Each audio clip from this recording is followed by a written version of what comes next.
Миний баяр.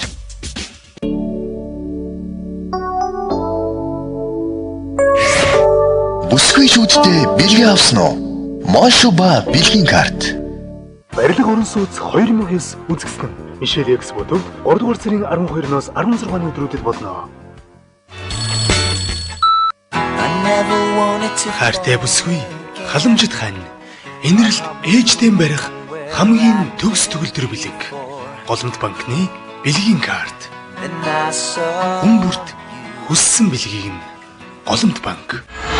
Mask Production. Зурч бай.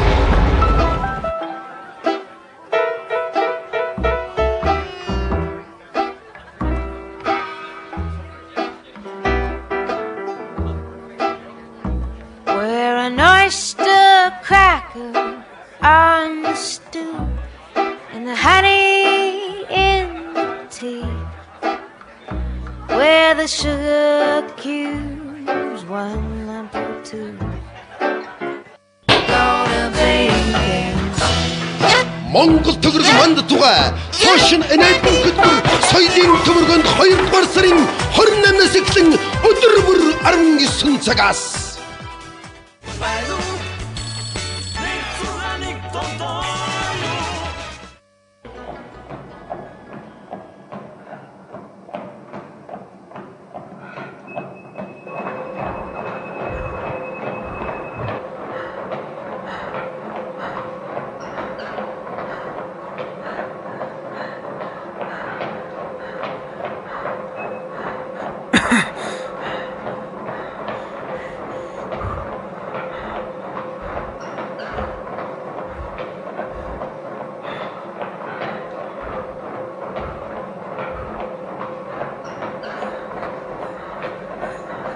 Сайн байна уу? Сайн байна. Өөрөө чи хуулийн зөвлөх надтай ирж уулзсан. Хатарын ерөнхий газрын тодорхойлолтыг үзсэн. Зөвшөөрлийн дагуу тайлан баланстай чинь бас танилцсан.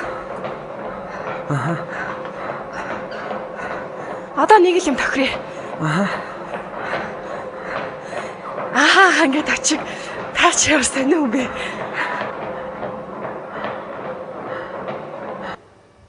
Нийгмийн талаас наваад үзэх юм бол хувь зүйн шинжилгээ ухаан ер нь юу юм бэ? Саналаа холцох юм байна уу? Бидэнтэй. За чи бас. Тийм ээ. Бас. Самбарт гараад бич. За бич. Бич.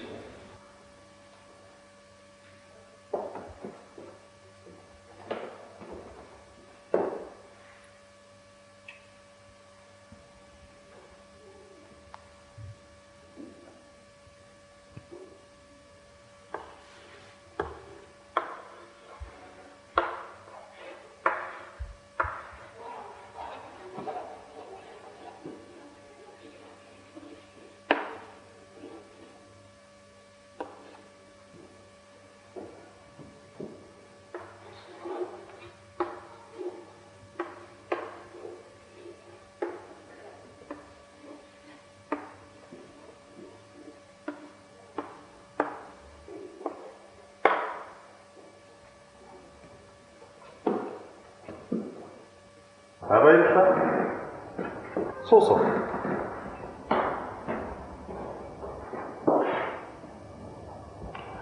Үнэн хэрэгтэй хувьд захирагдах дуртай хувь хүн гэж байдаггүй аа. Ганц ч бах. Гэтэл хүссэн хүсээгүй хувь хүн болгонд ажил тэгш ирэхээр үйлчилж хүсснийг дарангуйж хэрэгцээ гарвал гисгээдэг. Хуулийг эсэргүүцсэн хүн бол нийгмийн өсөлтөнд дайсан болно гэсэн үг. Монгол улсын эдийн засаг нийгмийн байдал эхний үеэс ямар байсныг та бүхэн мэдээ. Өргөн хэрэглээний бараа үйлчилгээний үнэ 2006 оны эцсийнхээс 2.2% өргөж, аж үйлдвэрийн бүтээгдэхүүний үйлдвэрлэл өнгөрсөн оны мөн үетэй харьцуулахад 18.9% өссөн гэсэн цаатай мэдээг статистикчид туулгасан. Одоо өдөр та бүхэндээ дотоодын эдийн засгийн мэдээгээ үргэлжлүүлэн хүргэе. Монголын нүүр царайг дэлхийд таниулсан Сансрын холбооны ITM зарчмын цоошин төхөөрөмжийг экспортлогч Монсансар улсын үйлдвэрийн 49% хувьчлалын маргаан нь хадгаламж худалдаа өшний банкнаас илүү сүр дүлээн тарьсаар байлаа. Энэ тухай дэлгэрэнгүй мэдээллийг манай сэтгүүлч Ихтэй хүргэнэ. Хувьчлалд оролцсон био технологийн үйлдвэрлэл эрхлэгч Биоман компани нь химийн үйлдвэр ууд усаад химийн үйлдвэрлэлийн салбарт гадаадын хөрөнгө оруулагчдаас хүч хамтран нэдэд газар аваад байгаа хүчтэй компаниуд байгаа Монголын газар ах компаниг одоо төрийн өмчийн хорооны зарим улирал хахууд 40% багцыг эзэмсэн гэж буруутгаж байгаа. За тэгвэл нийтийн шүүх энэ нэхэмжлийг Биоман компанийн нэхэмжлийг хүлээн авах татварсан бодож өнөөдөр хийх шийдвэр гаргасан байна.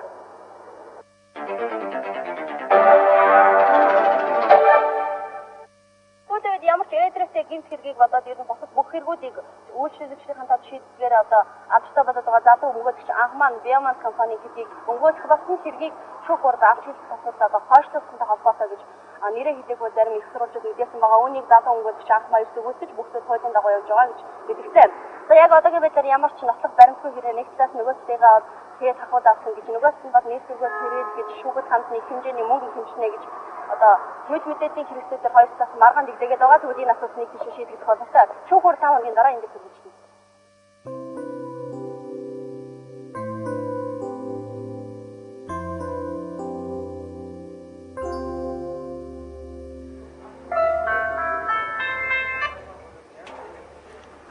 Бодрол байна. Сайн байна уу? За яаж ийн? Шүүх хурлыг тавуулсан. Сая телевизээр харлаа. Та их гоё харагдж байна шүү. Баярлалаа. Надад уг нэг тодруулах зүйл байгаа юмсан. Би тантай хизээд уулзаад бэлэн. Баяртай.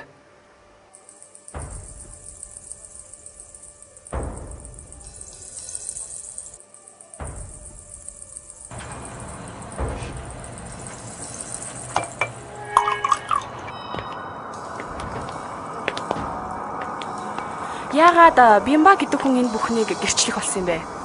Мөнгө өгсөн. Хэдийг? 10 сая. Ердөө лөө?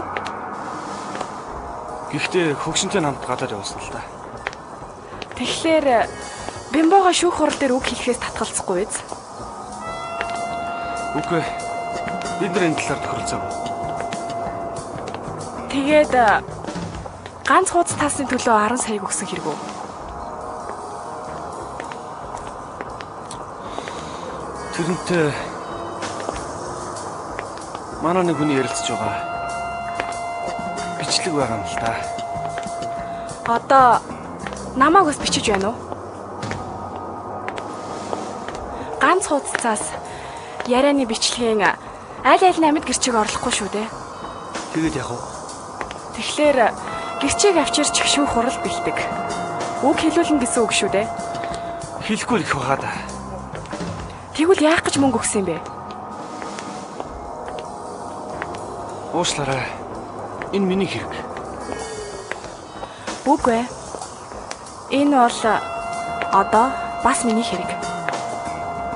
Өвгөн шүүх хурал дээр очино. Заавал. Үг хэлнэ. Энэ бол бүр заавал. Тэгэхээр гэрчиг амьд ойлгох хэрэгтэй гэсэн үг. Бимбага одоо хаана байгаа вэ? Гадаад байгаа. Ашгүй дээ. Олон хүн мэдэх үү? Ганцхан би. Хамт яваа 2 хүн. Тэгээд өөр хүн мэдэхгүй л дээ. Хуурамч хамаатнаа маргаашийн дотор надтай уулзвал. Маргааш гадаадаас яаж хамжиж Авчирнгуудаа надад хэл дуулгаарай. Авчрахтаа аюулгүй байдлыг нь сайн хангамж. Ийм л байна да.